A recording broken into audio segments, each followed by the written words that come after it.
everybody. I'm Lois Sonstegard, and I am here today with Sajid Islam.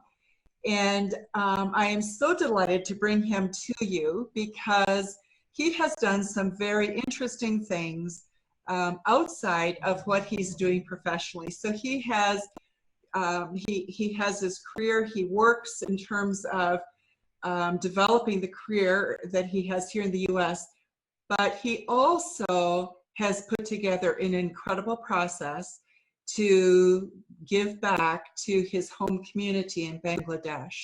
He's building a legacy, and he's doing it while he's doing his work. He's not waiting until he's retired.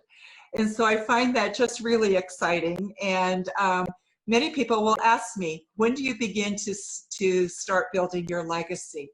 Well, I think Sajid is a great example of when you begin. So Sajid's background is he came from working with enterprises most recently, dealing with being their manager for their global teams as their support person. He has put together systems and processes around the world, and especially in developing countries.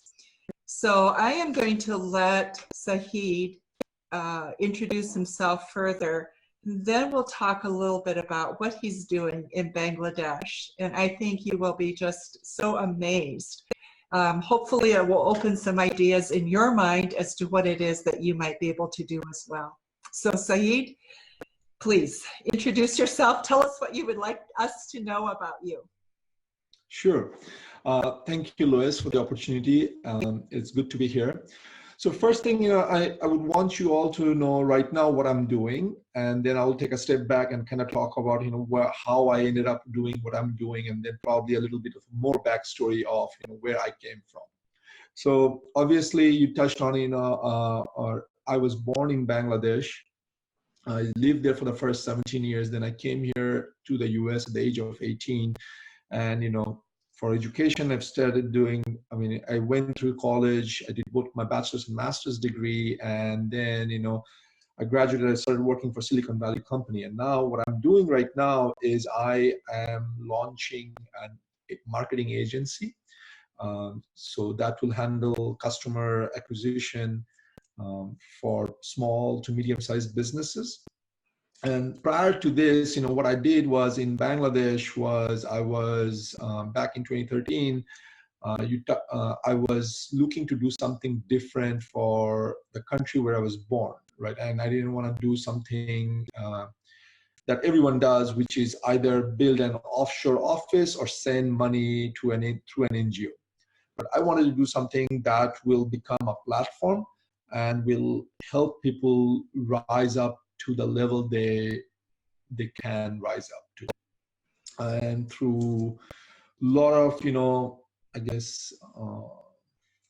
thinking, talking to a lot of people, I realized that there is a need for a platform where the next generation of the youth can come together, learn entrepreneurship, and also work together and build a community that supports themselves, right? And helps each other. And that answer led me to creating this, co-working space called Hub Dhaka in Dhaka, Bangladesh in 2013. And I've been running that. And during the course of, running that operation of Hub Dhaka, a problem that I came across was marketing, right? Marketing was a huge pain point for us at that point because I come from a tech background and, didn't really spend much time in marketing. However, in every marketing agency that we spoke to or every marketing agency that I've worked with or we worked with, we found that there was always something that's missing, right? It's either they're super expensive, that's something we could not afford.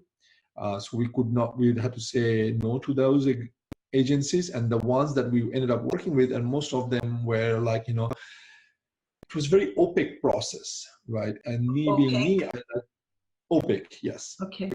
So, it was not very clear. It wasn't very transparent. And I believe in transparency, right? I believe in if we are paying an agency and they're doing something, we should have access to that data, and we should have access to the numbers, and not just like a distilled form of data that they present to us on a monthly basis. So that challenge led me to ask this question: is like, how hard can this digital marketing be? Especially it's all digital, it's riding on the tech platform, right? Digital marketing is basically sitting on top of tech. So why can I not build my own team and do our own marketing? Why do we have to outsource it to outside? And obviously sometimes you do not know what you do not know, and you end up embarking on another process. So here I was like launching and running Hub Dhaka, which itself is a startup, and then I said, within the startup we're going to go build our own marketing team, and we're going to build that thing so that team so that we don't have to go and outsource it to someone else. Right. Well, that was a fantastic journey, very, very challenging, because along the way we learned a lot. And then when we were doing this implementations, all of my friends were asking me how we are getting the results we are getting, and why they are also suffering, or what they're going through the same pain points that I did. So they asked me for help. I started looking at their accounts, and then one thing led to another. And then I realized, there is a big need for marketing as well. This marketing, so started working on a consulting project basis with, just within my circle, as in, hey, I'll go take a look at the marketing campaign. Sometimes, we would actually design and launch their campaigns and manage it as well. And that led me to back in 2017, where I realized, we should just do it full time as well, have just a full-fledged marketing agency that's separate, decoupled from our co-working space, and just run marketing as well. So now I'm running actually two businesses, which is one, Hub Dhaka co-working space in Bangladesh, and now, an awesome digital, it's a marketing agency that, focuses on customer acquisition and the whole life cycle when it comes to marketing. Got it. So Hub Dhaka, is it a marketing company? What does it do? So Hub Dhaka is a co-working space. So co-working space, if I were to, to explain to you a little bit, it's similar to, if you're familiar with WeWork or any of this co-working shared workspace environment, which is oftentimes people want to, startups or small entrepreneurs or independent professionals would like to work in an office space, in an office environment, because they don't want to be surrounded with other similar people. Now, going and getting a commercial space just for a 1 to 5 person team is very expensive. So what we do is we have taken this whole commercial space, and we kind of sell, or not sell, but we kind of have chunks. So if you have a 3 person team, you take a 3-desk office, so that way you are still part of a bigger community surrounded by entrepreneurs or other professionals, but yet you didn't have to break the bank when it comes to getting a commercial space, furnish it, manage it, and things like that. Got it. So what do those people do? Do you help them also with the work that they develop, or what is the process? I mean, what brings them to want to work in a hub environment? So thank you. Great question. So one thing is, obviously, first thing we know that brings them is because they're looking for a office space / commercial work, or a work environment, a professional work environment. So that's first. Number 2 is we have different tracks. Right now, we are testing a track where not only they're getting office space, but they're also getting monthly coaching / mentorship from me personally, just because I happen to have the experience of working both here in the United States and 4 other continents, plus being in Bangladesh, so I kind of shared some light to them, how they could approach a client or how they should launch their business and things like that.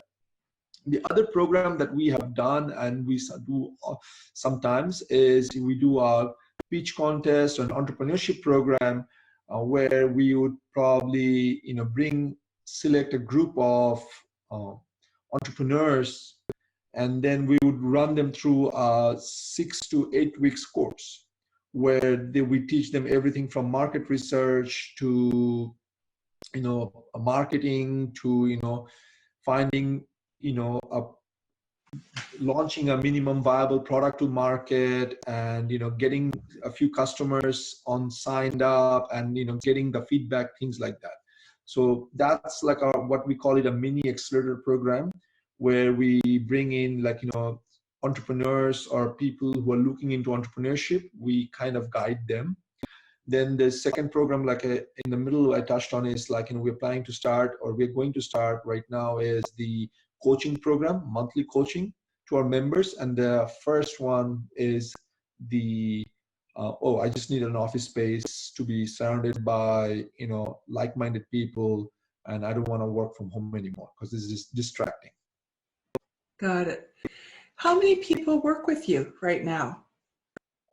Are you asking it how many people in my team or just in general? In Bangladesh, how many clients have you helped in this process? It's fascinating. So far, it is actually, Louis, but so far we have been able to touch about 50 unique businesses. And I'm not counting the employees or anything else. So up to us, or to me, the measurement is each new business that either gets, launched because of our space or because of our support, or because, they were at a inflection point where they needed the space or they needed that platform, and they came to us and we kind of helped them kind of get to that next level. How much, you're doing an incredible amount. Doing coaching plus teaching how to do marketing is, to me, that's very intensive work. How much time do you find that you spend going back to Bangladesh to keep the process going, to keep development going? Can you do some of that virtually? And just how have you gone about it? So, great question. So initially I was spending a lot of time on the ground, right? I was I was going to Bangladesh 6 to 8 times a year.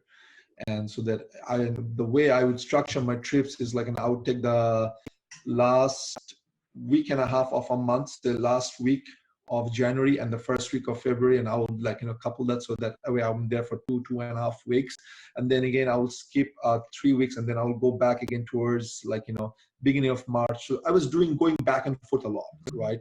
And I was probably I was sleeping on the plane. It's just a lot of travel back and forth.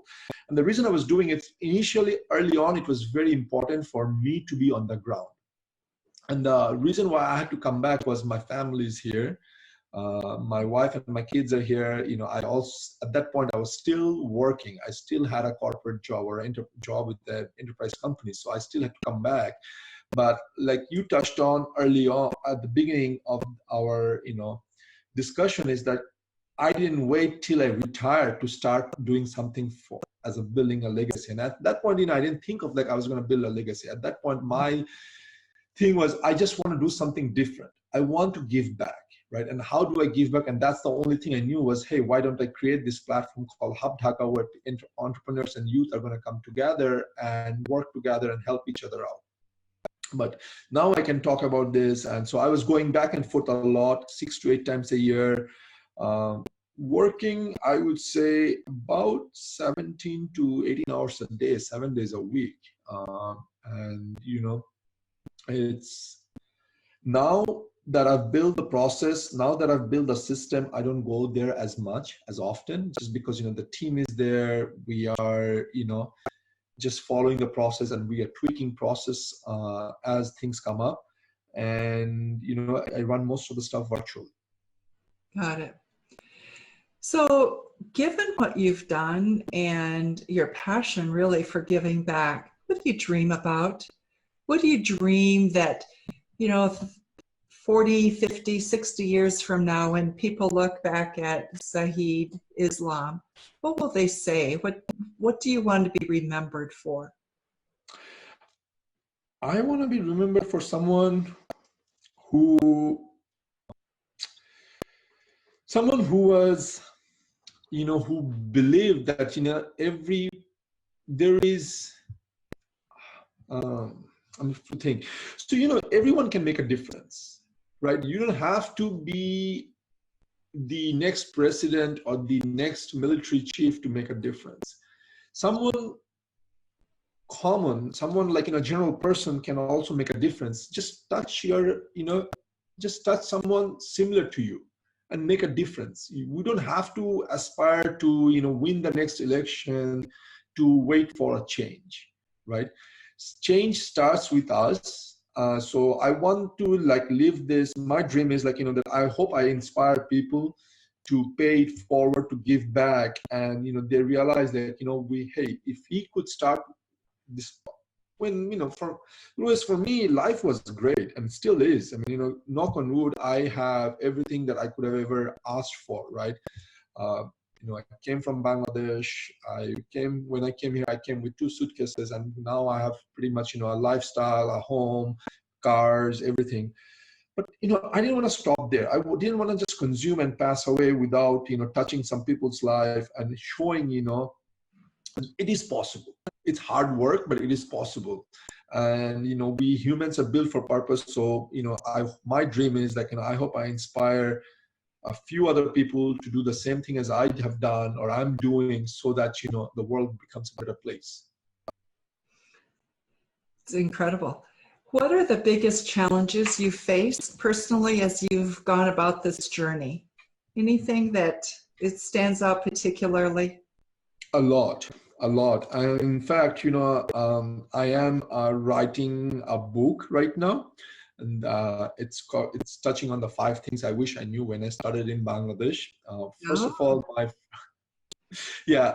I'm writing it still. I haven't shared a lot with you, so you are probably the first person outside my inner circle to find out about it.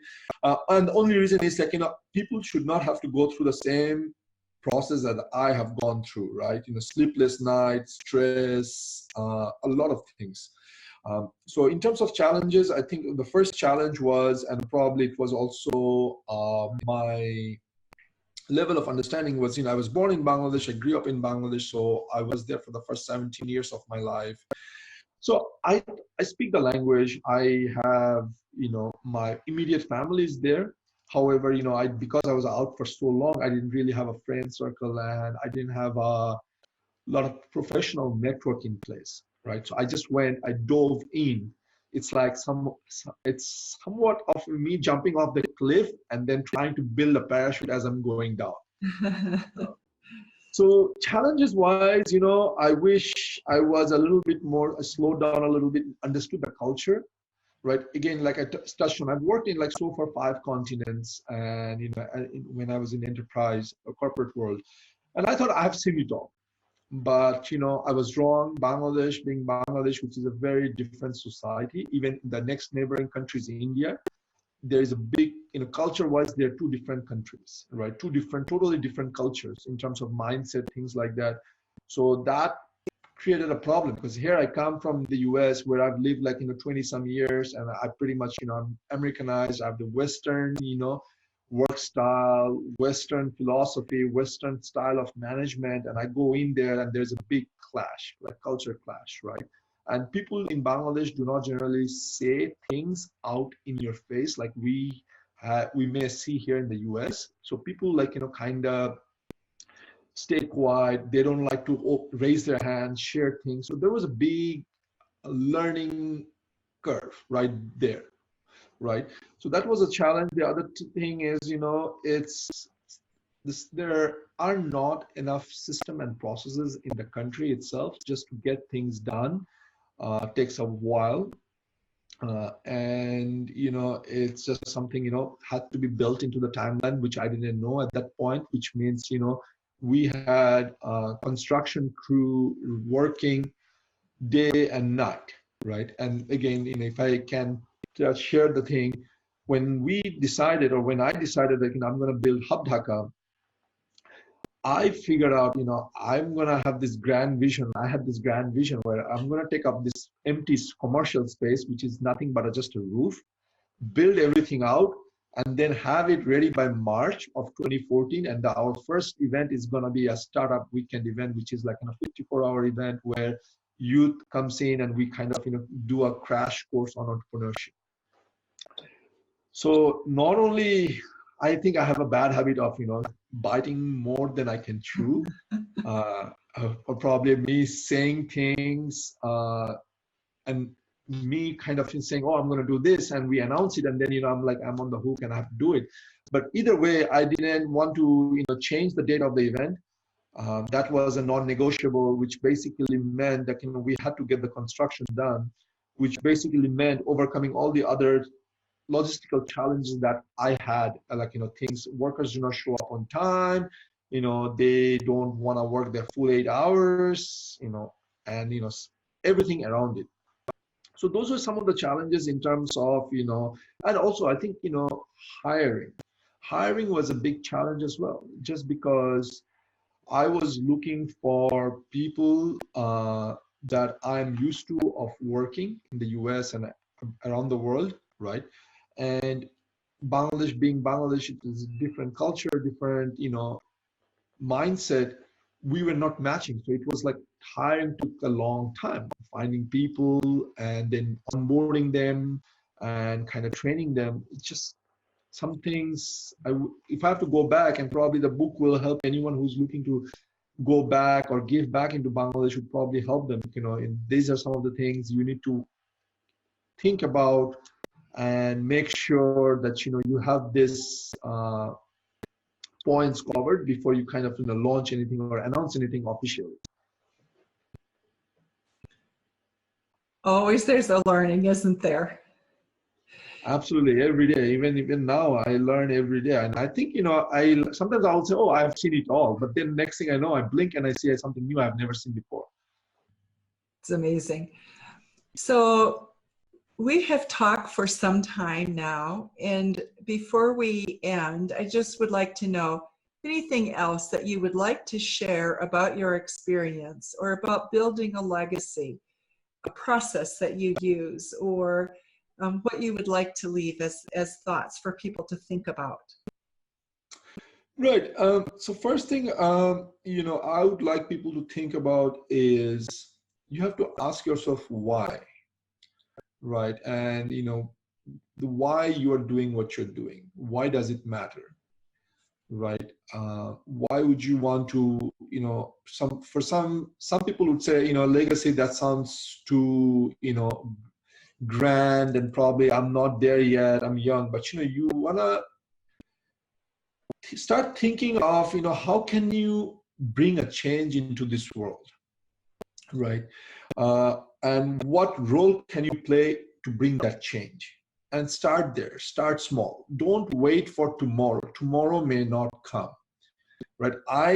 One regret I have is probably is that why did I not start sooner? Right? Why did it take me all these years to start in 2012 or 2013?